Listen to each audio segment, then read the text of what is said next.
Bernie Sanders takes jabs at Biden's baggage as Uncle Joe prepares to talk foreign policy. Despite all the promises of the Trump 2016 campaign, drug prices remain sky high. And the White House is collecting DNA samples from some migrants as part of a pilot program. We're going to talk about what implications that might have with one of our own reporters from the Hill. We're going to cover all that right here. I'm Jamal Simmons. Here's why you should care.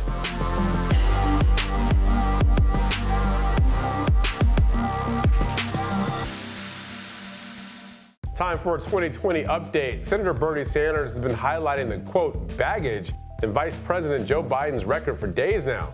Remember, Sanders voted against the Persian Gulf War in 1991 and the war in Iraq in 2002.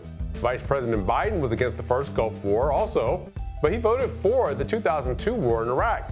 Breitbart News is having a fun time pointing out that Biden was also against the raid that killed Osama bin Laden, and that the former VP's answers have been all over the map lately. For his part, Joe Biden is planning a foreign policy speech in New York today that will try to push back on these attacks and lay out his own vision. We'll keep an eye on how that speech goes. You can check thehill.com or my @Jamal Simmons Twitter account for updates. Meanwhile, former New York City Mayor Michael Bloomberg is bombarding the airwaves and social media with $100 million in ads promoting his candidacy and taking on Donald Trump. And according to NBC News, Bloomberg has put 500 organizers and staff in 30 states, including all 14 Super Tuesday states. He's put a total of 800 staff on his payroll in just 6 weeks. Bloomberg now has teams on the ground in all the states that vote in March, and in Wisconsin and Pennsylvania, which don't vote until April. Now here's why you should care. Bloomberg's trying something we've never seen before. Nobody's ever tried to game the primary calendar by focusing on later states with hundreds of millions of dollars. And there is some evidence Democrats are giving Bloomberg a chance. Polls show that Bloomberg has gained enough standing to put him 4th or 5th place in some polls. We reported our Hill Harris X poll on What America's Thinking that has the former mayor tied with Elizabeth Warren with 11% of the vote. You can find that link below.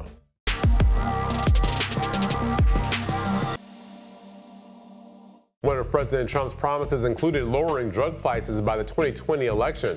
But with over half of his presidency in the books, drug prices have not gone down. And he threatened to veto a House bill passed in December that would give the U.S. government authority to negotiate the prices of the most expensive drugs each year.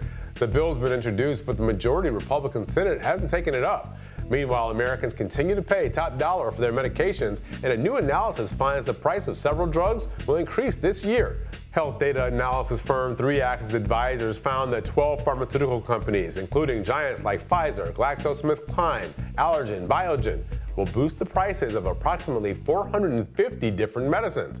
GSK, for instance, will implement a 1 to 5% price hike on several of its meds, including a cancer drug, its Ellipta inhaler, a shingles vaccine, and HIV-focused therapies.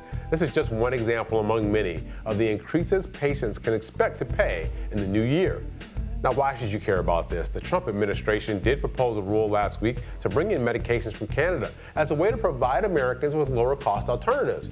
But for now, Americans are almost certain to pay more. For their part, some 2020 candidates have addressed drug prices, namely Bernie Sanders, who says his Medicare for All plan would bring down costs. The path to bringing down mounting medical bills, especially cost of treatment, is unclear.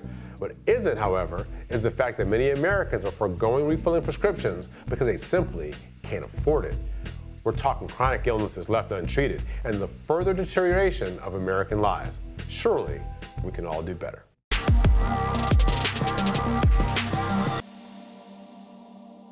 The Trump administration is starting to collect DNA from some migrants. That includes teens. This is just the first phase of a 5-part, 3-year pilot program by the Department of Homeland Security. It aims to obtain DNA profiles from virtually all migrants in U.S. custody, whether or not those migrants committed any crimes. Here to talk more about this program and its implications is the Hill reporter, Rafael Bernal.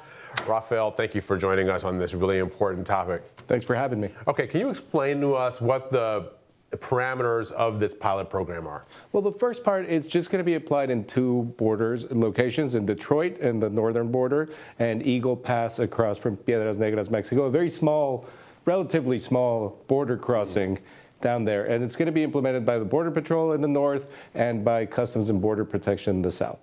It applies to U.S. nationals, that's citizens and legal permanent residents, in case they're sort of in the criminal justice, if they're arrested for something, for committing a crime.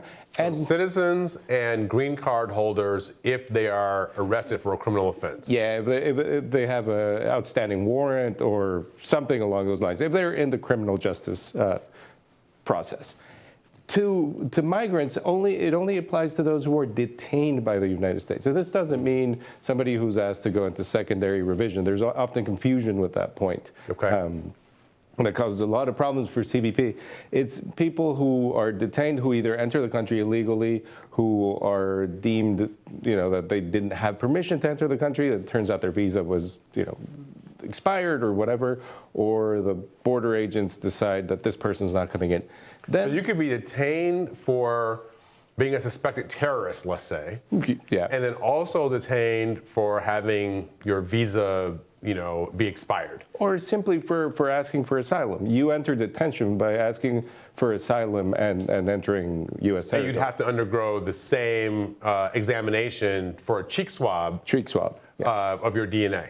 And there's a cheek swab, and the original idea why the Trump administration wanted these cheek swabs is because they claim that a lot of people from Central America and more recently from Mexico come in with children, sort of pretending to be a family, and they're not actually related. They don't really explain how cases of adoption would be dealt with. There's stepfather, stepmother. there's a lot of tangents that they haven't fully explored, but they're basically saying people are renting children. And if that's true, of course, they want to find out because this is human trafficking, and that is actually one of the things that CBP and the border agencies and ICE as an internal immigration agency, that is one of their top commands, is to go after human trafficking. So in doing that, they come up with this cheek swab situation. But these cheek swabs will go to the FBI, and one of the big criticisms about this particular pilot program is the results won't come back soon enough for the border agents to determine whether this is a family unit or not a family unit. So it's just giving the FBI a database of people who have been detained at the border. And how long do they keep this database? How long do they have this data, this DNA data? Well, apparently it's permanent. So it's in perpetuity. You can come in, you can be suspected of something, not actually be convicted of it or not actually have a problem that's legitimate, and then you're released, perhaps, but this DNA database, your DNA stays in the database. That's the deepest criticism against this program, the invasion of privacy, and why does the U.S. government need to have this database of foreign nationals and certain U.S. nationals? Okay, so who's behind this? Who wanted to see this program get instituted? Well, I mean, the Trump administration has been looking to get a DNA program instituted for what we discussed, to make sure that people claiming to be family units are indeed family units. So this goes up all the way to the White House on one end, and then you have on the other end you have Bill Barr, the Attorney General. He's been looking to eliminate. So basically, anyone since 2005 that is detained by the U.S. federal government was supposed to get a cheek swab and was supposed to go into this DNA database. This is part of the post 9/11 sort of increase in security measures. But there was an exemption for people at the border, basically because they didn't have the means to do it. Okay. So Trump didn't actually create this program. This is something that people have been looking at doing for a long time. It sounds like 10, 15 years. Right. This has existed, in theory at least, since the Bush administration. Okay. So who's against this? People are fighting this in court, right? Well, the ACLU, for starters. For sure. Anybody who's protecting civil rights, a lot of migrant rights activists are against it because, as you said, it's one thing to put somebody who's in the criminal justice system, who's been convicted, or somebody who might be a potential terrorist in a DNA database run by the FBI. It's an entirely different thing, somebody who had a mishap with their passport, to even risk ending up in this database. Well, the age limit I saw was 14 to 79, right? So that means if you're getting 14, 15, 16-year-olds in this database, maybe, I don't know, do they need parental consent to get them in the database? But now you've got teenagers in there who haven't committed crimes. They've been detained at the border with their parents. and now they're got their DNA in the U.S. Justice Department system for the rest of their lives. And this comes up with the question of minors, unaccompanied minors who show up at the border are usually teenagers. It's very rare to see like an 8-year-old being sent by their family. It's usually kids who their parents deem that they can make a life for themselves in the United States, even if they are young. But they are minors. Their rights are restricted, and they have extra protections from the government for a reason. And this is a concern that's definitely popped up. And have you, in your reporting, have you been able to tell whether or not anybody thinks this could actually be stopped, or is this a program that we're just going to have to see grow? Well, it would have to be legislated against in order to be stopped. There might be some court action. I mean, there probably will be some attempts at court action, but it is fundamentally based on this 2005 law on the DNA database, and it's really just a rule change that the Justice Department has been seeking to change at least since October of last year. Well, anybody who's ever done Ancestry knows that it's not just about whether or not I get my DNA taken.